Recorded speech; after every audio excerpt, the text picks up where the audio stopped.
चांदी 1359 रुपये महंगी हुई। सोने के भाव में मामूली बढ़त, ये 76,324 रुपये पहुंचा।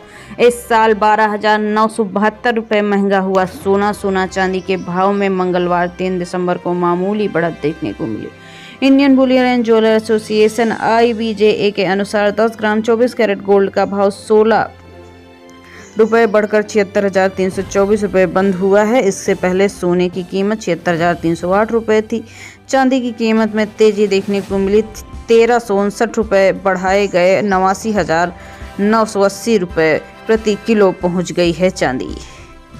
जयशंकर बोले, भारत और चीन के रिश्तों में मामूली सुधार। पूर्वी लद्दाख में सेनाएं पीछे हटी, लेकिन LAC के कई इलाकों में अब भी विवाद। विदेश मंत्री एस जयशंकर ने मंगलवार को भारत चीन सीमा विवाद पर संसद को जानकारी दी। विदेश मंत्री ने सदन में कहा कि भारत और चीन के बीच बातचीत और कूटनीति के जरिए सीमा विवाद सुलझने की कोशिश कर रहे हैं। पूर्वी लद्दाख में इस तरह की डिसएंगेजमेंट हो रही है।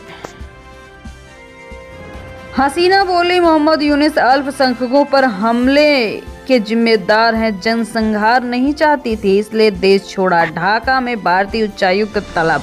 बांग्लादेश की पूर्व मुख्यमंत्री शेख हसीना ने अल्पसंख्यकों पर हो रहे हमले और उनके मरने की जिम्मेदारी के तौर पर अंतरिम सरकार के प्रमुख मोहम्मद यूनुस को बताया है। न्यूयॉर्क के एक सेमिनार को वर्चुअली संबोधित करते हुए हसीना ने कहा है। हिमाचल प्रदेश में बांग्लादेश मंदिर पर रोपवे का शुभारंभ। CM सुक्खू ने किया सफर, बोले ब्यास नदी के ऊपर का सफर होगा रोमांचित।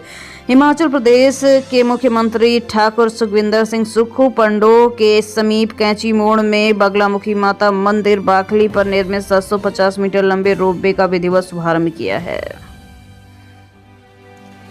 चंडीगढ़ में मोदी बोले, तारीख पर तारीख के दिन खत्म, भ्रष्टाचार में कार्रवाई की कानूनी अड़चन दूर होगी। 3 नए कानून लागू करने की समीक्षा की गई। पंजाब इंजीनियरिंग कॉलेज में संबोधित करते प्रधानमंत्री नरेंद्र मोदी, यहां उन्होंने गृह मंत्री अमित शाह के साथ नए कानून को लागू करने की समीक्षा की। प्रधानमंत्री नरेंद्र मोदी ने मंगलवार को 3 दिसंबर को चंडीगढ़ के पंजाब इंजीनियरिंग कॉलेज में 3 नए कानून को लागू करने की समीक्षा की।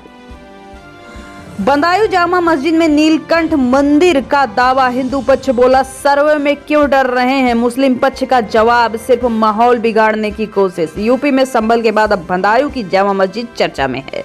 हिंदू पक्ष ने दावा किया है कि जामा मस्जिद असल रूप में नीलकंठ महादेव मंदिर है। मंगलवार को जिला में कोर्ट हिंदू पक्ष ने सर्वे की मांग की तो मुस्लिम पक्ष ने भी जवाब दे दिया, ये सिर्फ माहौल बिगाड़ने की कोशिश है। अखिलेश बोले, चुनाव की वजह से संभल में हुई हिंसा ये सोची समझी साजिश है। संसद में अडानी मुद्दे पर विपक्ष के प्रदर्शन पर सपा TMC का नारा। संसद सत्र के 6वें दिन मंगलवार को अडानी और संभल हिंसा का एक बार फिर हंगामा हुआ। सपा सांसद अखिलेश यादव ने कहा, संभल में जो घटना हुई है वो एक सोची समझी चाल है। ऐसा इसलिए किया गया है ताकि उत्तर प्रदेश में चुनाव था, अफसरों पर FIR होनी चाहिए। अखिलेश यादव के बयान पर सपा सांसद रामगोपाल यादव ने कहा, किसी भी अधिकारी के खिलाफ मुकदमा कायम नहीं हुआ है, जो संभल में हुआ है उसी आधार पर कार्रवाई हुई है। गडकरी बोले, राजनीति अतृप्त आत्माओं का महासागर है, यहाँ हर व्यक्ति दुखी, सबको अपने पद से ऊंचे पद की लालसा। केंद्रीय मंत्री नितिन गडकरी ने कहा कि राजनीति अतृप्त आत्माओं का एक सागर है, जहां हर व्यक्ति उदास है और अपनी मौजूदा पोजीशन से ऊंची पोस्ट की उम्मीद लगाए बैठा है। रविवार को नागपुर में किताब 50 रूल्स ऑफ गोल्डन लाइफ के लॉन्च के दौरान उन्होंने ये बात कही। संसद के शीतकालीन सत्र का 7वां दिन आज। संभल हिंसा, अडानी मुद्दे पर हंगामा संभव। लोकसभा में बैंकिंग अमेंडमेंट बिल 2024 पास हुआ। अडानी मणिपुर संभल पर चर्चा की मांग पर विपक्ष के विरोध के चलते 25 नवंबर को शुरू हुए संसद के शीतकालीन सत्र की कार्रवाई लगातार ठप बनी हुई है। संसद के शीतकालीन सत्र का बुधवार को 7वां दिन है। लोकसभा में कल बैंकिंग कानूनी संशोधन विधेयक 2024 पारित किया जाएगा। अब इसे राज्यसभा में भेजा जाएगा। इस विधेयक में बैंक खाता धारकों को अपने खाते में अधिकतम 4 व्यक्ति को नॉमिनी यानी नामांकित रखने की परमिशन मिलेगी।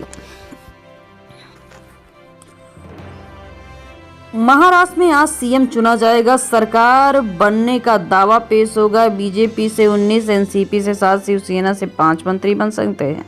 भाजपा की ओर से देवेंद्र फडणवीस को सीएम बनाना तय माना जा रहा है। इस बार भी 2 डिप्टी सीएम का फॉर्मूला तय किया जाना है। महाराष्ट्र विधानसभा चुनाव के नतीजे आने के 11 दिन बाद बुधवार को सीएम का ऐलान हो सकता है। सुबह भाजपा विधायक दल की बैठक भी होगी। इसमें विधायक का नेता चुना जाएगा। गुजरात के पूर्व मुख्यमंत्री विजय रूपाणी और वित्त मंत्री निर्मला सीतारमण ऑब्जर्वर के तौर पर शामिल होंगे। उपराष्ट्रपति का केंद्र सरकार से सवाल, कृषि मंत्री शिवराज से पूछा, किसानों से किए वादे क्यों नहीं निभाए, हम कुछ नहीं कर रहे। उपराष्ट्रपति जगदीप धनखड़ ने कहा, यह समय मेरे लिए कष्टदायक है क्योंकि मैं राष्ट्र धर्म में ओतप्रोत हूँ। किसान आंदोलन को लेकर उपराष्ट्रपति जगदीप धनखड़ ने मंगलवार को सीधे कृषि मंत्री शिवराज सिंह चौहान से कई सवाल उठा दिए। लद्दाख सरकारी नौकरी में स्थानीय लोगों को 95% आरक्षण मिलेगा। लेह कारगिल लोकसभा सीट पर फैसला, जनगणना के बाद वांगचुक इसके लिए आंदोलन कर चुके। केंद्र सरकार ने 31 अक्टूबर 2019 को जम्मू कश्मीर और लद्दाख को 2 अलग राज्य बना दिया। केंद्र सरकार शासित प्रदेश होने के कारण लद्दाख केंद्रीय गृह मंत्रालय के सीधे नियंत्रण में आता है। लद्दाख की सरकारी नौकरी को लेकर लद्दाख के लोगों को आरक्षण देने के लिए केंद्र सरकार राजी हो गई है। लद्दाख के निर्दलीय सांसद हनीफा जन ने मंगलवार को इसकी जानकारी दी है।